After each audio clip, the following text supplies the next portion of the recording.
We believe that the pardon that Donald Trump issued applies to him. That's attorney Mario Williams, who represents Brian Cole Jr. The Woodbridge man federal investigators say left pipe bombs outside the RNC and DNC headquarters the night before the riots at the U.S. Capitol on January 6. Cole was charged with interstate transportation of explosives and malicious attempt to use explosives. He pled not guilty to the federal charges back in January. The bombs didn't go off, but the FBI said that they were viable. On Monday, Williams filed a motion to have the charges against Cole dismissed, arguing that the president's pardon to all individuals convicted of offenses related to events that occurred at or near the United States Capitol on January 6, 2021, applies to Cole and his alleged actions the night before. We make an argument that that pardon's language, plain and simple, ordinary meaning of related to, at, or near, absolutely encompasses the alleged conduct of Brian Cole Jr.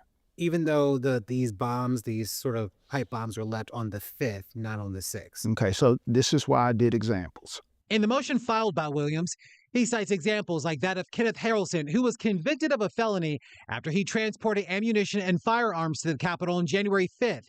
The filing says because of the pardon, Harelson's sentence was commuted. The public needs to really understand this. It doesn't, the events or the conduct doesn't have to occur on the 6th, even though these alleged bombs, which we call devices and the government calls them devices, were discovered on the 6th. Well, the Justice Department investigated, charged Mr. Cole in this circumstance, that this is the very same Justice Department that was responsible for drafting that pardon for President Trump.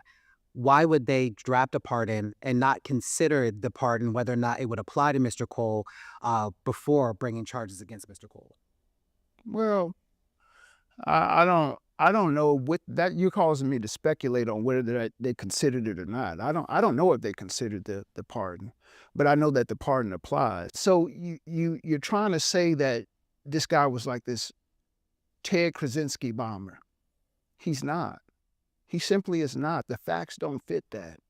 And so you have to readjust your game plan. Whether or not they considered the pardon prior to bringing the charges, I have no idea. If the Justice Department has sort of termed and categorized Mr. Cole as someone that was committed to committing some sort of terroristic act to some extent, and you say that he is not that, then who is he? Mr. Brian Cole Jr. is a person who got up every day, worked very hard in his family business. He suffers from autism. I can't really say how autism influences his decision because that's something that we pay experts a lot of money to talk about. But he's a nonviolent person. Larry Miller, WUSA9. Now, a ruling is expected by the end of April. The government has yet to file a response with the court. Larry did reach out to the Justice Department for comment, and he is still waiting to hear back.